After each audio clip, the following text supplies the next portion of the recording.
All right, guys, this week we are beginning work on our watercolor Seascape painting. All right, and the first steps are going to be to get your picture in the right layout, get some reference lines on it, but I'm planning to do all that stuff digitally for you. But we're going to have to get our paper prepped, get tape on it, get some lines on it, and then you're going to have to lightly, very lightly sketch out your Seascape onto here, okay?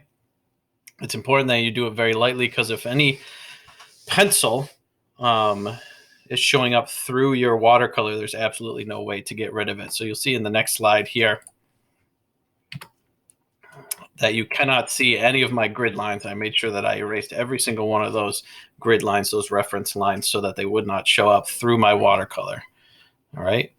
So once you get it drawn on there, then we're just working on kind of putting in some of the lightest colors. Start with the lightest colors first and just block those areas in. Watercolor is really useful in the fact that you can build up a lot of very light layers on top of each other, adding a little more detail each time.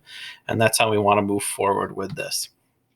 So as you can see, I'm just blocking in different areas, and I took pictures every time I stopped to let the paint dry because I want to make sure, especially these edges of the color, are completely dry before I put any paint or water next to them.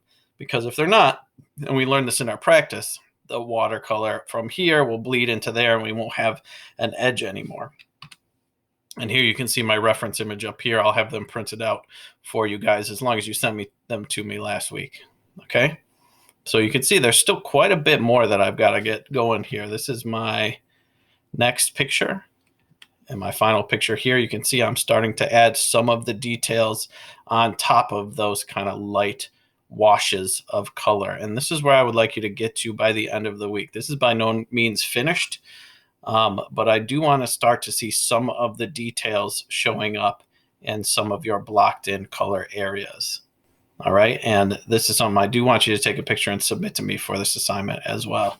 But if we compare this to my picture up here, you can see there's a ton more contrast in this picture. I still have a long way to go in darkening this area down here. All right, I did get some of these purpley and bluey colors in that bottom area, which is what I want. And now I can really come in with some dark purples, dark grays, dark blues to really build up the contrast that I need. But that'll be after break or the next week. Okay.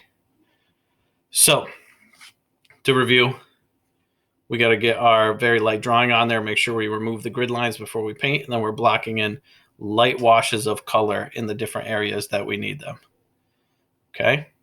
After that, you're going to start adding details, and that's where I want you to be by the end of the week. All right. I'm also going to attach the Google Slides presentation that Mr. LeBlanc has put together for his class. It's very similar to what we are doing, and if you want to follow that, if it makes more sense to you, that's absolutely fine. I just thought it'd be good for you guys to start getting used to the way that he does things in his classroom because, unfortunately, fourth marking period, I won't have you guys anymore. So check that out too, even if you don't follow that specifically.